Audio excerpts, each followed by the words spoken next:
people from Yorkshire just funny, aren't they?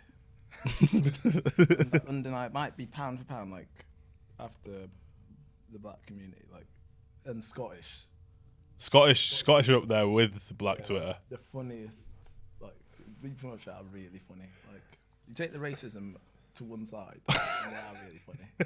That whole Wakey Wines thing. I was about to say. Like, There's probably them that make me look twice at a racist joke up there. You know, like just the corners of your mouth will go in. No, it's fine. He's laughing at it. It's fucking funny, but don't say it again. So, like, Oh man. it was funny. Awesome. Wonderful. Thank you. Testing. Are we sounding all right? Ooh. Wonderful. Okay. Is that all you came back with from Kith? Yeah. No, I got two tops. Are you wearing one?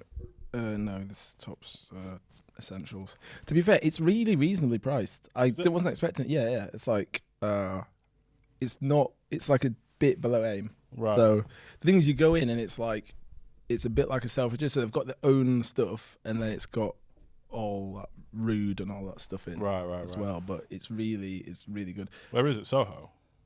Yeah. So when you say reasonable, talk numbers to me. So a t-shirt is like $85. So this is somebody that has left Yorkshire. $85 is fine. Somebody that's still living in Yorkshire. You know how many I could get from TK Yeah, Maxx but that's for a that? false economy. Yeah. I big time stand by that. Like, if you're gonna get a t-shirt, spend money on it. It'll stay a nice colour. It'll stay crisp.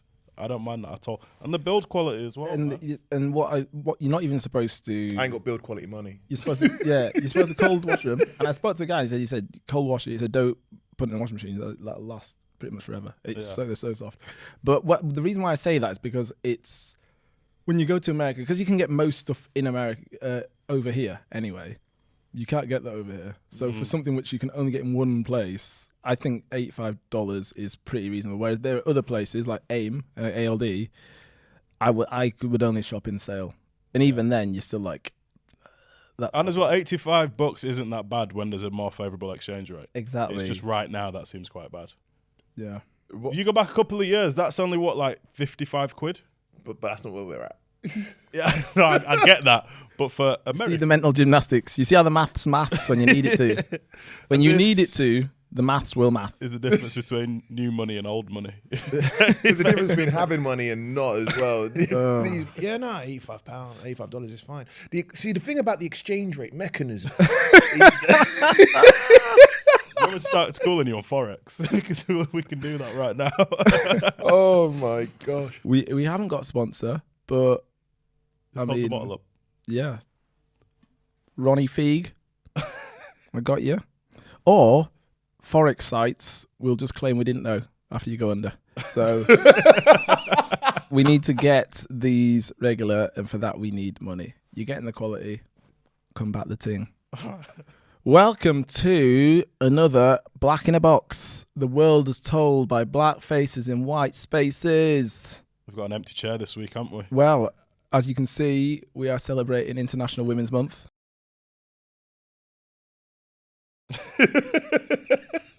I'm slightly ashamed. Slightly. I am slightly ashamed of this. To be fair, she's exercising her liberty this year, this month. It's not she, because there are other women we could have had on. There isn't just one slot for women. No, there on is. the We went through this when we first brought her in. One slot. Represents. It's wild. It is wild. I mean, when we got Dora, we had Dora and Alahna on. That was probably the highest ranking episode. People loved it. It really was, yeah. That's probably saying something. Exactly. I think that was when you missed, wasn't it? No, I missed it. Oh, well, there you go. You're quick to point the finger. Well, I brought Alahna in the first place. Oh, look. I brought. I'm the champion. Give me the credit. The for the work champion that of she's put in. representation is me. behind One every fine one girl. I'm what? Stop uh, it. Let's just let the past be just that, okay?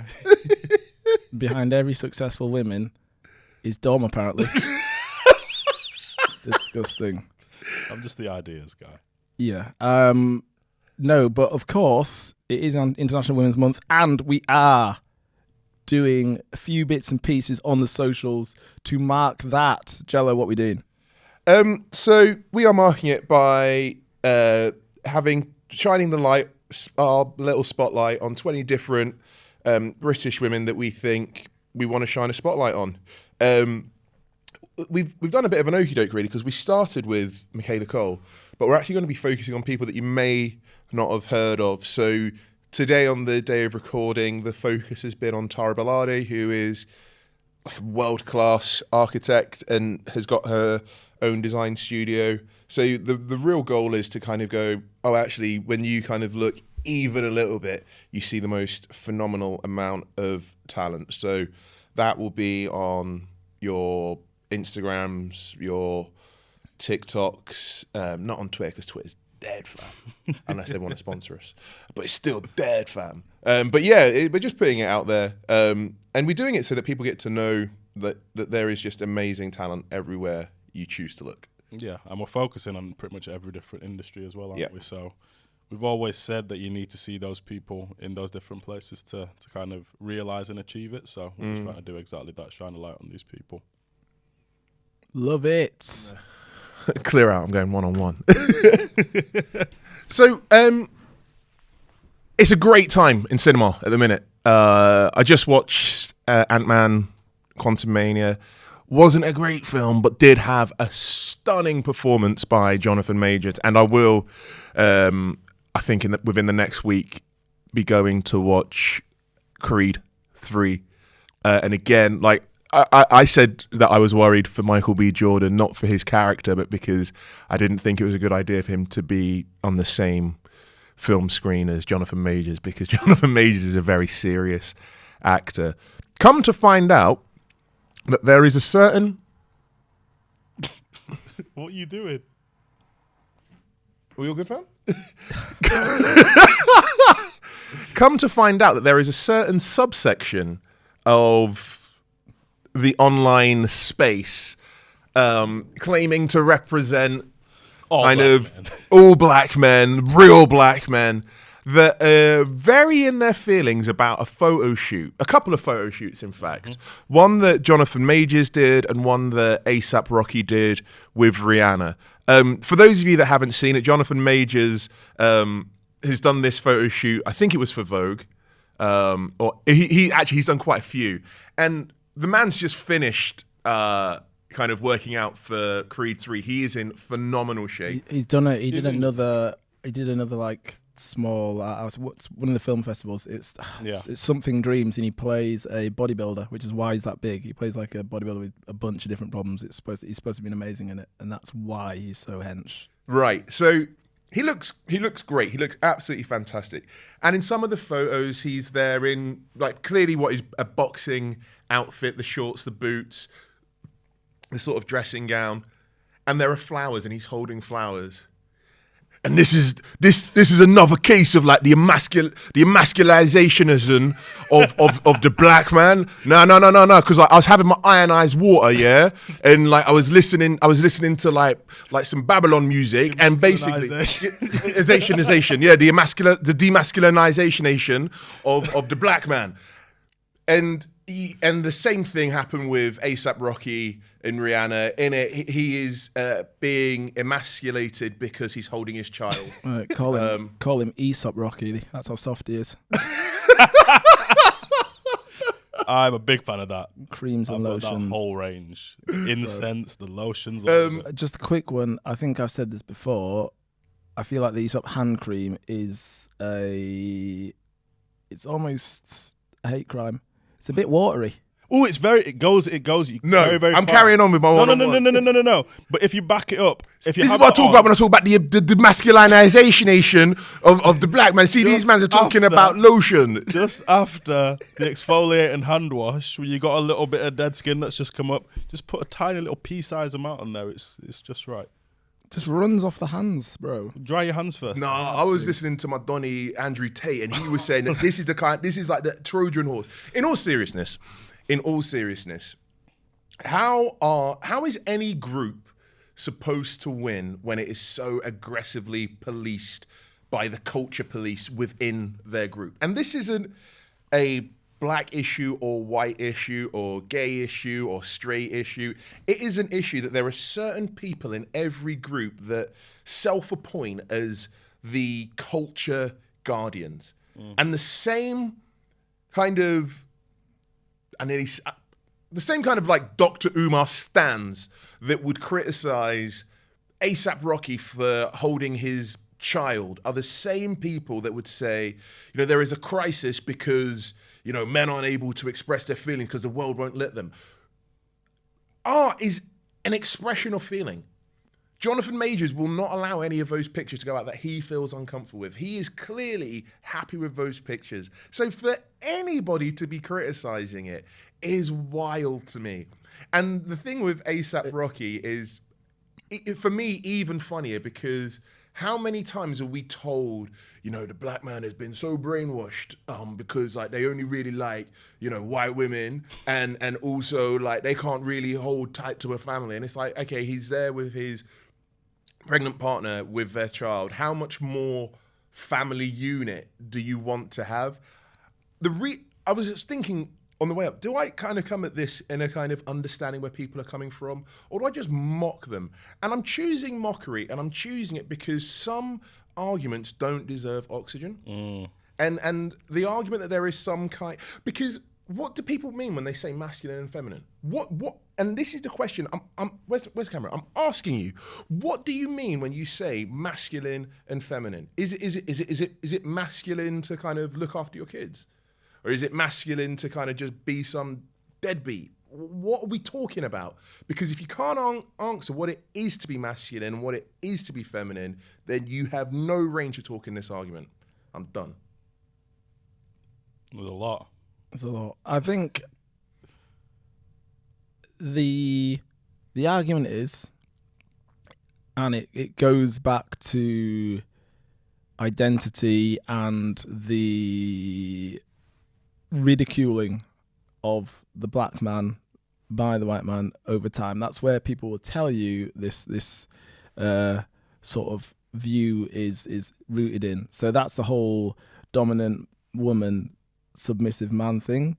It's making the black man submissive, taking away his power, taking away his agency. I think that to me is how I see this being framed, as opposed to the way you've put it, which I don't necessarily disagree with. I think it falls down, and this is shown in multiple interviews that Jonathan Majors has subsequently done, is it falls down in that what you are then saying is that you as an individual have got no power or control of the image that you portray. And the way that you've perceived it. You've got no ownership over your emotions. You've got no ownership over whether you chose to own your masculinity, own your perception of yourself, which to me seems quite a submissive point of view, ironically. Well, 100%. I feel like it is, you're effectively, the people that you are ultimately against and still class, which they are, as your oppressors, are the people that have come up with this stereotype of what a black man is, right? In terms of them being a beast, them being a savage, them being this and that. So now you effectively, in being against Jonathan Major, being against A$AP Rocky in these two instances, are succumbing to what they expect of you. So it's like you are forgetting that you are in control of the way that you portray yourself. It's just you have accepted this one way and this is what a black man should look like. So you're kind of agreeing with your master, your oppressor. And that's a part that I just find absolutely wild about this whole thing.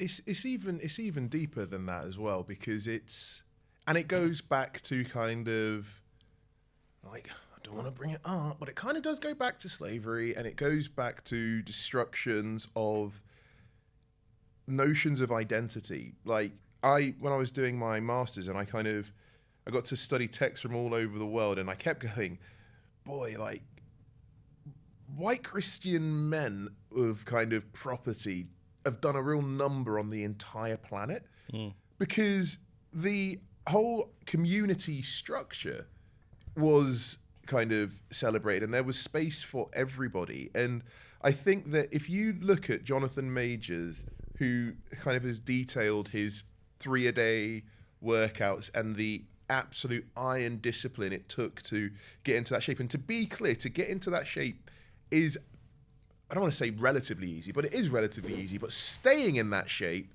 is impossible. It's ridiculous, like, because, you know, you got to make sure that your water intake isn't too high and all of that stuff. So he is showing discipline. He's clearly physically strong. He's clearly comfortable in his own skin. What is masculine? What is masculine? If it's not those, like, the thing is, the big problem that we have is that people mistake emotions, or people have banded emotions with femininity. And they have basically said that if you're going to be a man, if you're going to be a real man, like, the only time you're allowed to be emotional is when, like, your football team's playing. Then you can jump up, you can scream, you can cry, you can hit your missus if they win. You can hit your missus if they lose as well. And so because there is a large subsection, I think, of men in the Western world who really only are able to emote when it comes to things like sport, it explodes. It explodes out of them. So when they see, and this has always been my thing when it comes to, and this is going to seem like a weird kind of thing, but go with me with it. This has always been my thing when I see people get so angry at trans people, because actually I think what you're angry at is that people have the freedom to truly be themselves in any and all settings. And it's like, well, I don't get to, I'm not allowed to be happy, sad, or upset until I go to the football.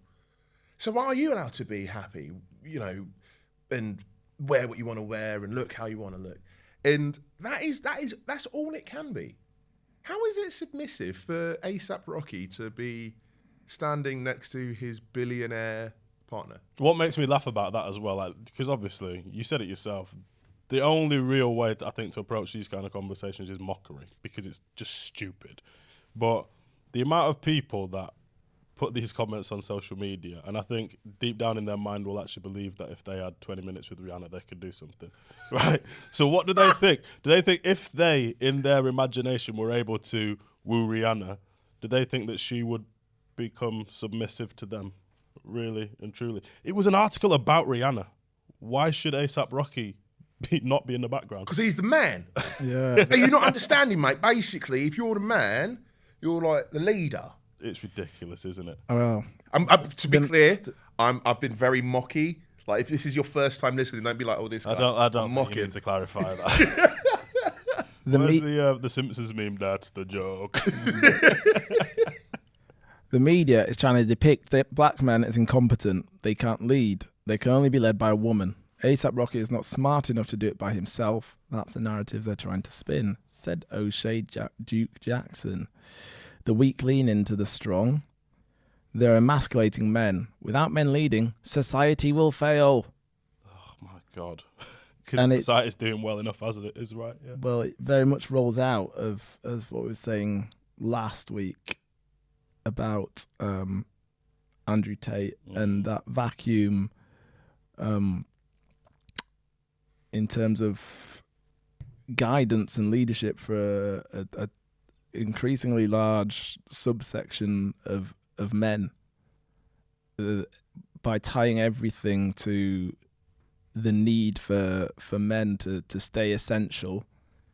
It gives them, I guess, a sense of worth when there's not much else going for them. I think the sad thing is about this, though, is a lot of those people the people that are having these comments and arguments on social media, they don't really see the value in what the likes of, I'm not going to say Aesop Rocky because I don't even think it's a real example, but what the likes of Jonathan Majors are doing, because I think through my conversations with my dad and through therapy and through other things that I've read, that there's so many black men that have failed or are failing at fatherhood and other aspects of their life because they haven't had those good examples in their life previously.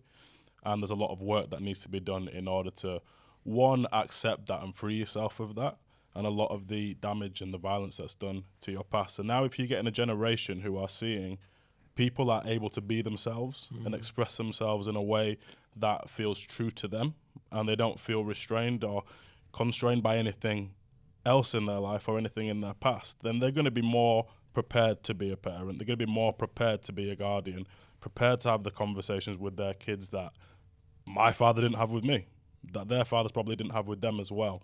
So for me, seeing a black man holding flowers and it being completely normal, it's a stupid sentence to say, but seeing that kind of thing and it being completely normal can only be a good thing for black men. Like, I don't see it any other way. But this idea that this is only just started happening is like... It's nonsense. Prince and Michael Jackson existed in the 80s. Like... Prince, man. Prince had a song, and it was called... And one of the lyrics in the song is, I love you in me. Like, I just get really angry because every generation, it's almost like, but those guys don't count. Like, why don't they? Little Richard. Prince had cock confidence, though, not cock shame. Question for you both. Have you either received flowers as a gift? Have I received flowers? Yeah. I mean, I work in entertainment. No, but you know, like just... No, so do you want to know what I did? I went with a friend of mine, Tom Wright. We went to, I'm not going to say that because I nearly dropped him in it. In fact, yeah, he's left there. He was looking, this is when he was in his last employment, and he was thinking about leaving. So we went to this launch for another fitness company, and he went to talk to the guy that was the founder. And for this particular range, the theme of it was floral. So they had they'd taken over a CrossFit box, and they had basically a florist out front, and you could go down and pick whatever you wanted. So I went down with him, and I was like, oh, great. So I went down and I got 3 bunches of flowers, and I gave 1 each to Noxie and Ballin. They were like, you all right? I was like, yeah. And I said, do you want to know something?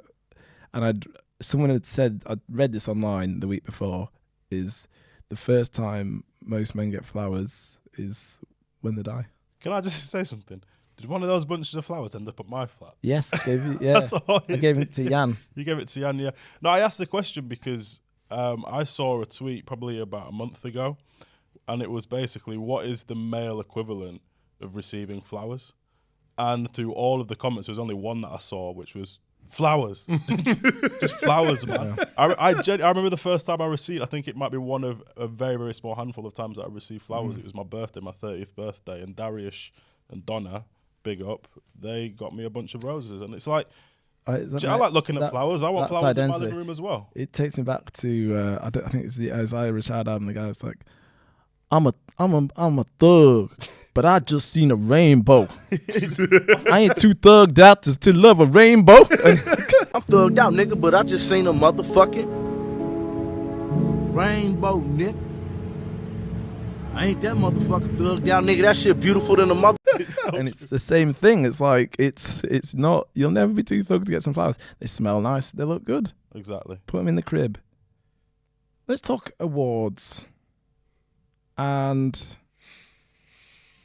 we go in cycles with these. And to be honest, at this point, I'm kind of like, stop entering these things. Stop entering these things. Because we saw Kendrick and I can't remember what the guy's called, Macklemore. Why are we still trying with this? How many? I think Beyonce's had something like 18 nominations or something. She's won more Grammys than anyone else and has never won Album of the Year. What are we doing here? What are we doing here? Oh. So I was talking to an actor friend of mine who's just been cast in a big show. So I don't even know if I can say, but like, big up to them. And we were just laughing at the picture from the BAFTAs where it was all the award winners and then the black presenter. And so it was just like all of these non-black people and then the presenter. And the BAFTAs, 40% of the shortlisted slots went to ethnic minorities, 40%. 0% of them won. 49 victors across all categories were white. And so my friend and I had a very funny exchange on Twitter where in fact, I'm going to just read it out. And again, this is how I think people in our industry of colour kind of just act when this happens. So they posted something about it. I went, are we even surprised? And they went, nope, every single winner is bold, though, not even a token. So then I put, just a shame that it's only white people that are making good art. And they went, I guess that's why they're the superior race. And like that, because you just have to make a joke of it. You just have to make a joke of it. And it's, the problem is always going to be, and Dom, put it in. There's a clip of Viola Davis talking on a round table about The Woman King and the difficulty of getting a film like that out and making it profitable and then trying to make it award-worthy. And she basically made the point that if I can't sell this film to white men, white women, and black men, I can't get this film out. And she's like, not only did we manage to do that, we made it profitable. And then trying to go around the awards circuit, it just is a lot of work. But fundamentally, hiring me, putting me on the BAFTA as a BAFTA kind of voting member isn't going to change anything unless we fundamentally change how we look at what films are seen as worthy. Mm-hmm. And that starts at a much earlier process where it kind of is art houses making decisions on what stories they want to hear. Because for every kind of Boyhood or Woman King, we get some fluffy piece of nothing that will win loads of awards.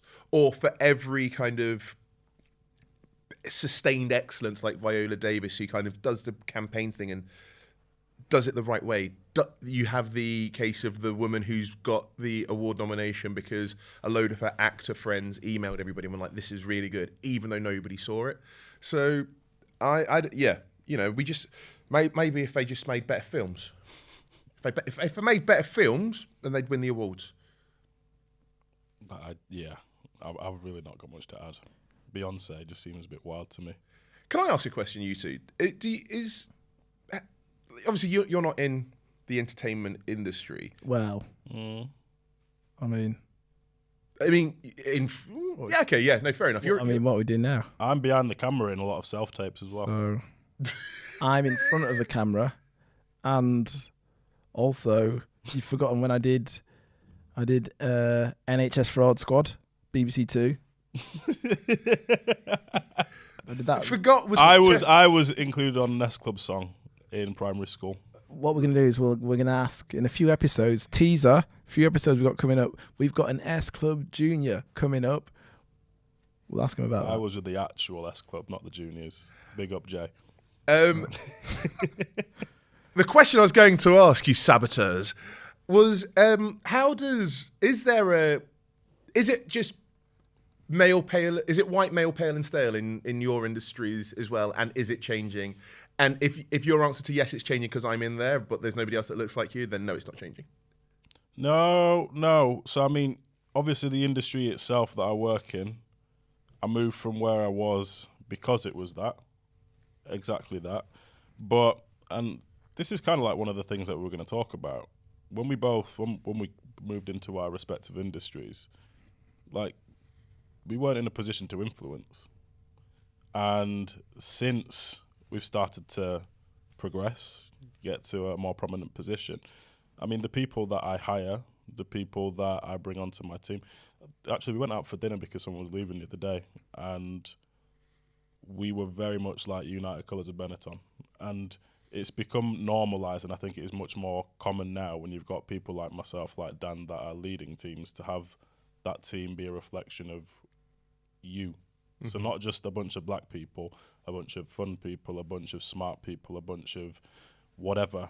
So for me, I just look for the kind of things that I would like to reflect in the rooms that I'm in the people that I'm hiring.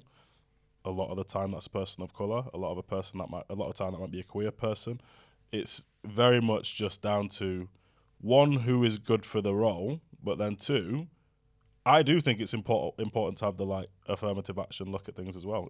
I'm going to be straight up. If I've got two people that are going for a role and they're exactly the same in terms of their qualifications, I'm more likely going to offer the job to the person that I think has been othered more so than the one before. So that's just the way that I operate, and I've got no shame to say that.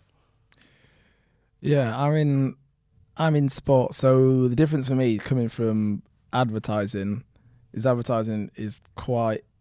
Some agencies are making quite an aggressive change to reflect the world that they want to see, and that's like, so in the last place I was in, they had a diversity charter. I wanted them to change some stuff, so they rewrote the charter. In the hiring, it was reflected, and then we had a thing where we pushed the clients we worked with to be the same. Like, okay, you got black actors.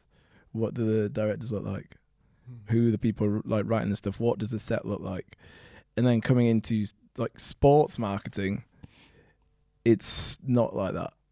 It's not like that at all, where it's still handshakes and relationships and I hired this guy because I knew this guy, oh, he's a good bloke, whatever. And that kind of thing is what perpetuates just the status quo.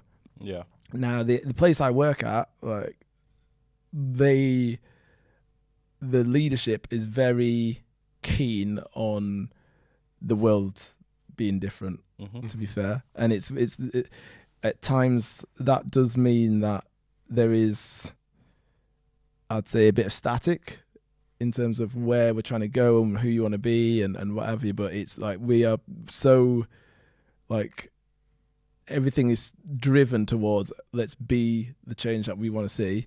That said, when we go to leaders, which is the sports marketing bash, they'll be like, there might be 20, 25 black people per 1,000. The thing is, though, and I think this is a really important distinction, like, you know when I first went up to Newcastle University, you made a joke about how it was you who made it possible for me to go there and flourish. Right, and I think that kind of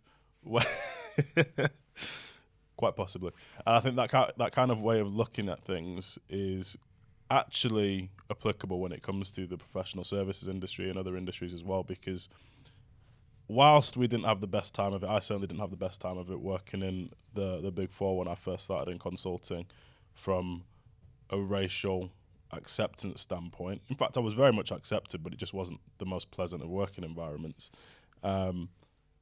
Sticking it out and kind of forging my own path, I think, has been a benefit to other people that are going to come behind me, because if, for instance, the company I'm working with right now, the team that I've managed to build around me, if that then happens in other areas of the business, once you start to get to the executive level, there's only a specific pool that you can actually bring the talent up from.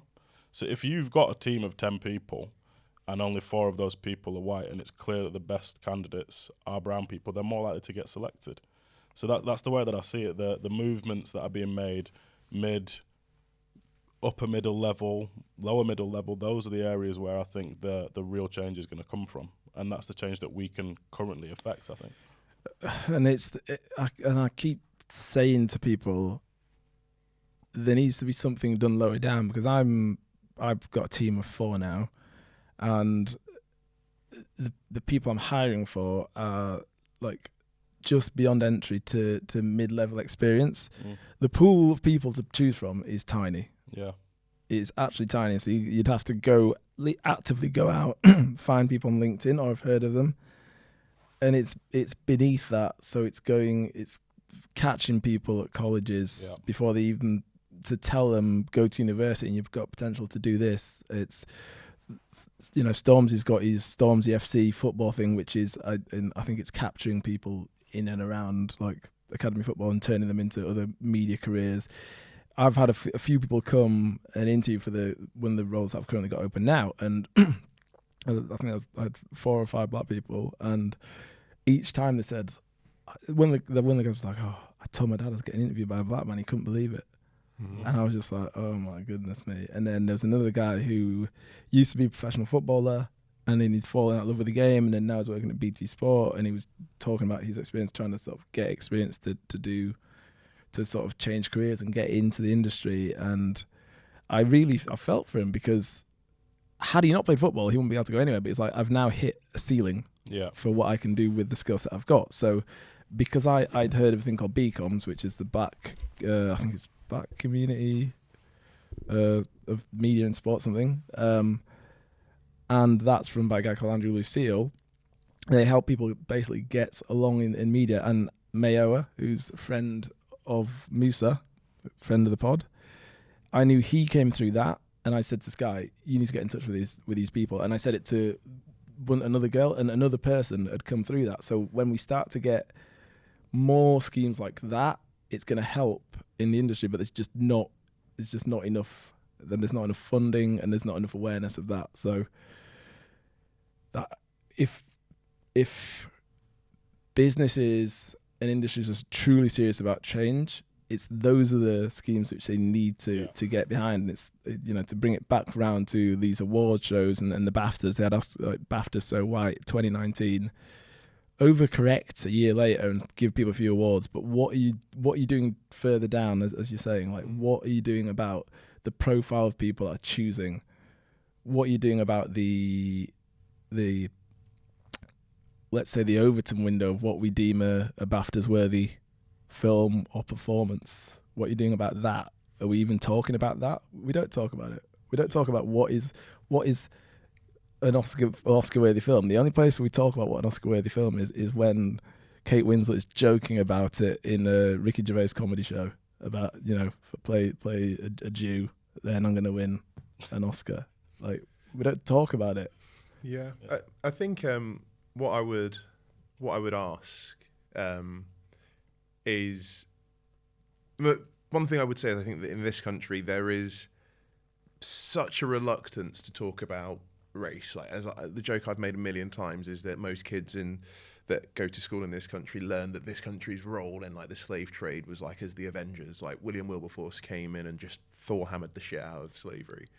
There is just such an unwillingness to talk about it, but then it seems to, like with Men in Emotion, explode out when there is a figure, whether it's Bukayo Saka in the Euros and Marcus Rashford when he had the temerity to want to feed kids, or Meghan Markle.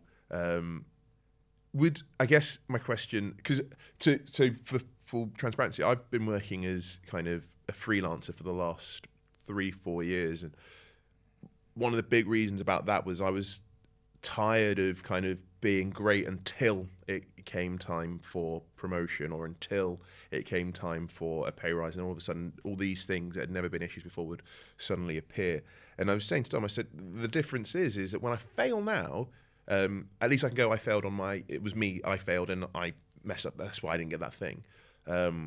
That's much healthier for me kind of mentally. Would you two, and I know we kind of were talking about the BAFTAs and the Oscars, but there is nothing to be said, because at the end of the day, I remember writing a report for a university in 2018 about hiring practices as it related to kind of race, and said at some point it comes down to people shuffling off and being proactive in having their replacements not look like them, because as you say, like, it's a pyramid, isn't it? The higher up you go, the fewer people there are, and you have to have done certain things to get to your level. You can't just be like, oh, I like this guy, therefore I'm going to jump him 4 levels. My question to you, it can, by the way, it does happen quite frequently. Oh, my bad. Is that one of them? Yeah. I'm not saying I benefited from that, but yeah. What advice would you give to a young person of colour that wanted to get into sports marketing or financial services? I would say... Or business management, sorry. Well, I don't even know what I do. I would say that there are avenues, and the big 4, the big consulting firms seem like the most obvious. Don't just settle for that. Now, I'm going to be completely honest. I probably wouldn't be where I am right now if it weren't for where I started. But I don't necessarily think, one, I don't think everyone could have dealt with what I dealt with, and 2, most importantly, I don't think everyone should have to deal with that kind of stuff to get to where they want to end up. Is that because you're a high-value male? We've got to keep it light. But I am. No. So what I would say is, as much as those companies feel appealing, And there are a hell of a lot of people that will succeed and they won't find it too much of an issue. If you do find it is weighing on you and you feel like you've got to go into work as a completely different person to the person that was stood outside before you walked through those doors, there are opportunities outside. There are smaller firms, more boutique. There might be higher hurdles to jump over to get in there. But in terms of the networking, the conversations that you can have with people, it's not impossible.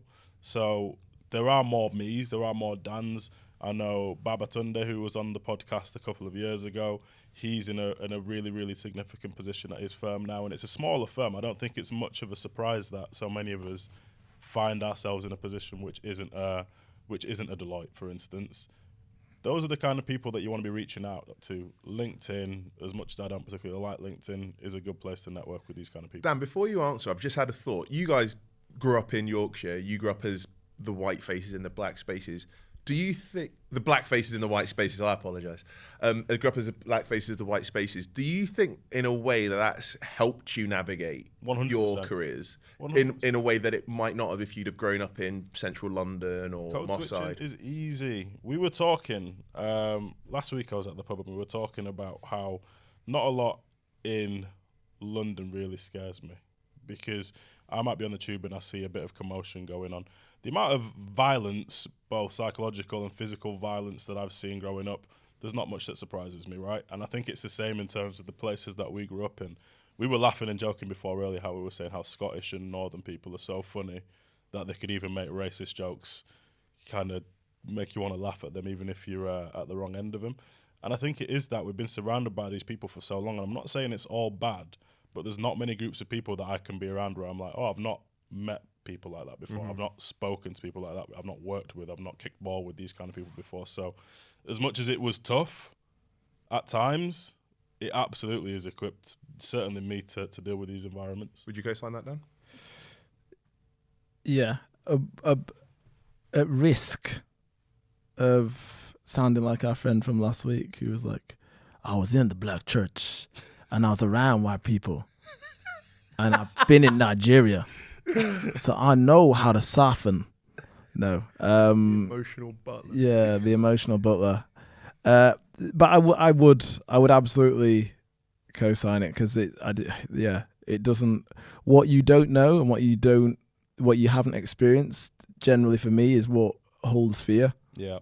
So I'm generally okay with that. I think to people trying to get into sports marketing and just, I would say wider media, because it's all one and the same really, nourish your point of difference. Whatever that is that makes you, nourish your point of difference. Like, make that always be the thing. Always have a thing that's better than everyone else. To network that out of it, that's talking to other people and having like just a group of people around you also pushing to do something. That matters hugely. Like, just people you know and trust are going to help you get after it. And I would say 3, like, be available. Like, you will know this, Jello. Like, once you're a writer of any kind, you start to write other things. Just say you write. Just say you're a copywriter. Just say you're a screenwriter. You'll figure it out if you're an intelligent person. And then those doors and opportunities open because you're in the right place. So I once again would like to apologise to all the women on International Women's Month that we did an episode without a woman on it. We will have an episode by the end of this month that comes out, June Women's episode, Women's History Month, celebrating women with women, about women, for women, all the things. Exactly. By women, featuring women. So hold tight. Hold tight. And we out.